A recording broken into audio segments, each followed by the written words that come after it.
Good afternoon, students. We are continuing with the bonding, lesson 5. In the previous lesson, lesson 4, we looked at molecular orbital theory, and we said that according to this theory, atomic orbitals having same energy and symmetry combine to form molecular orbitals.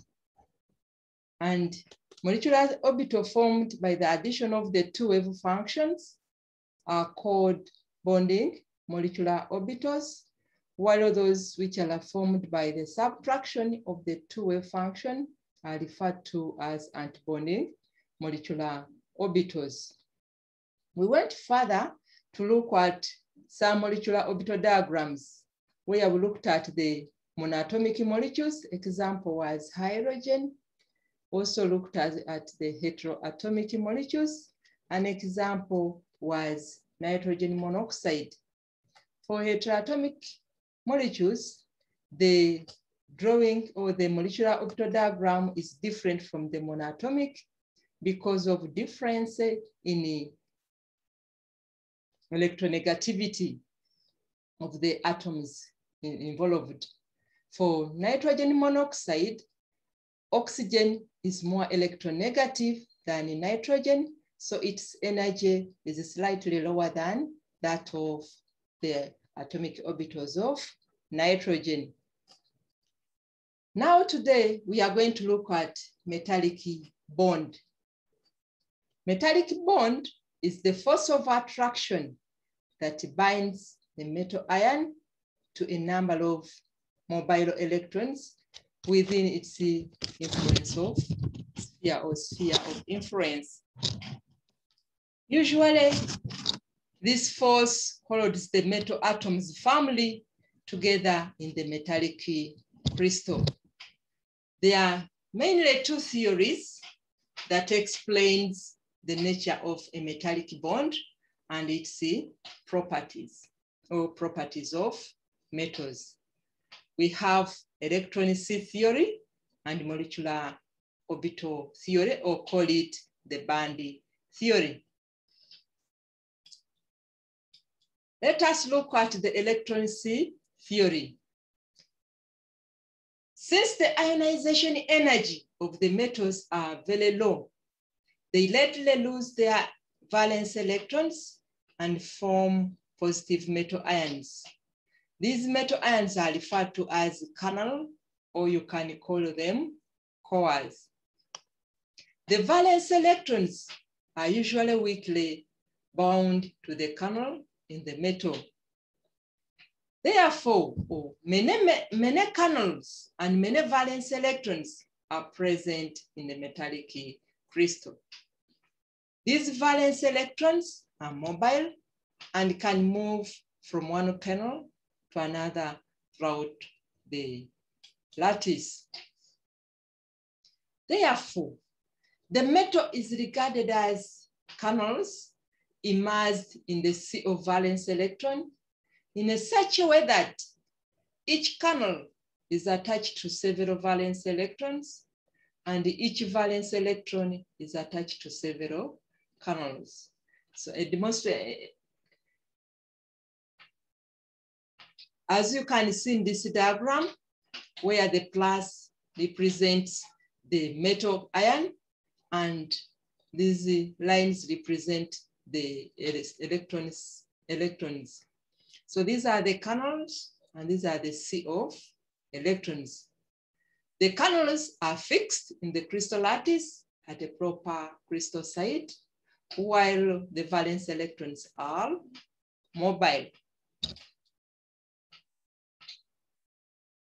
Hence, the metallic bond is an attractive force that holds the kernels and the valence electrons of the metal.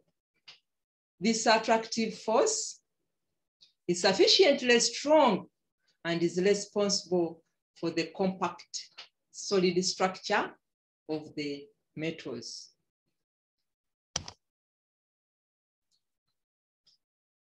Electron C theory can satisfactorily explain the thermal and electrical conductivity of metals, malleability and ductility of the metals, and so many other properties of the metal.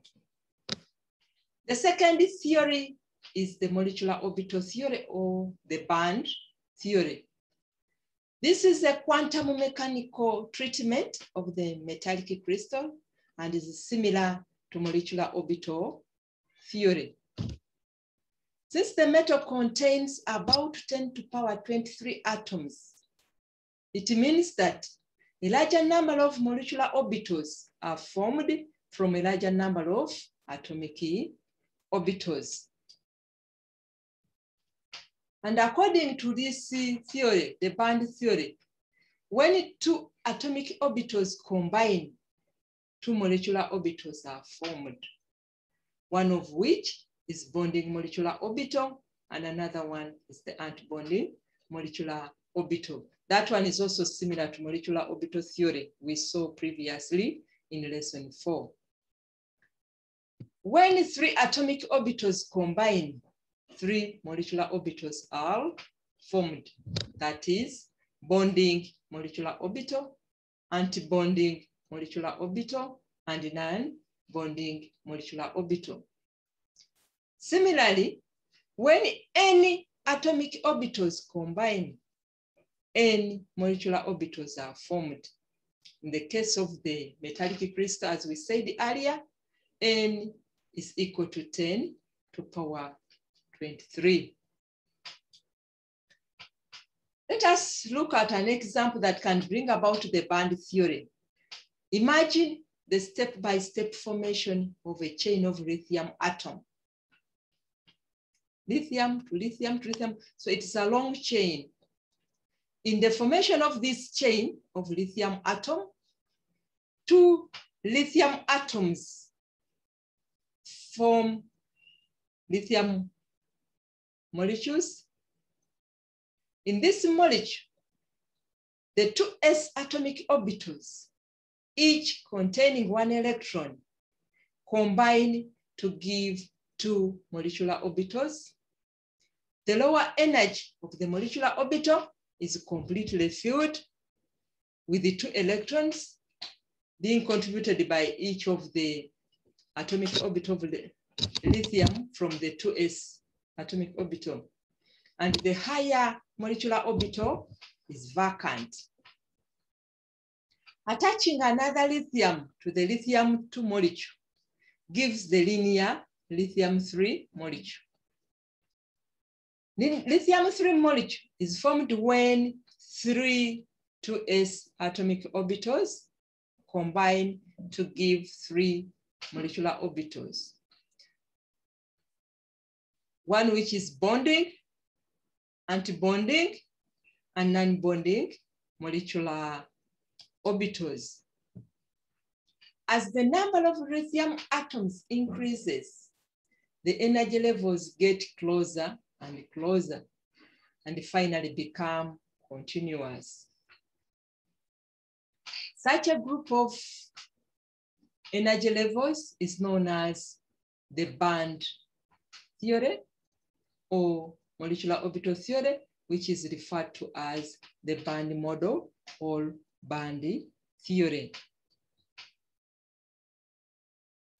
Since the 2s atomic orbitals only contain one electron, the lower half of the atomic orbital formed is completely filled, and the upper half is vacant.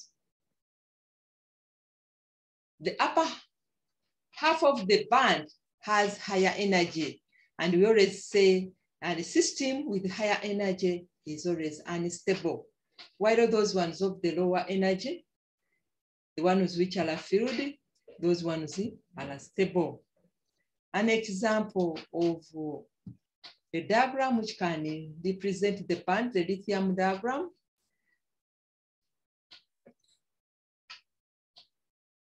A is the upper half of the 2s band. B is the lower half, which is completely filled, and the circles indicate the atomic orbitals and the molecular orbitals formed.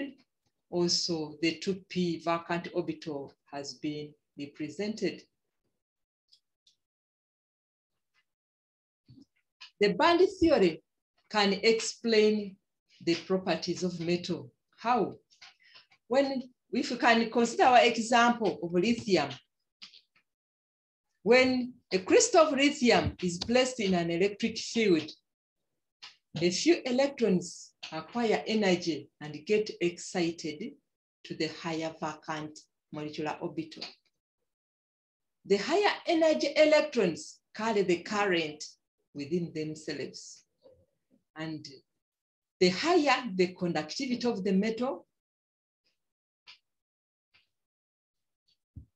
is mainly due to the presence of larger number of higher energy levels, which are empty in the molecular orbital. Electrons in the lower molecular orbitals are not localized. These delocalized electrons absorb and emit light and renders the metal surface shiny and lustrous.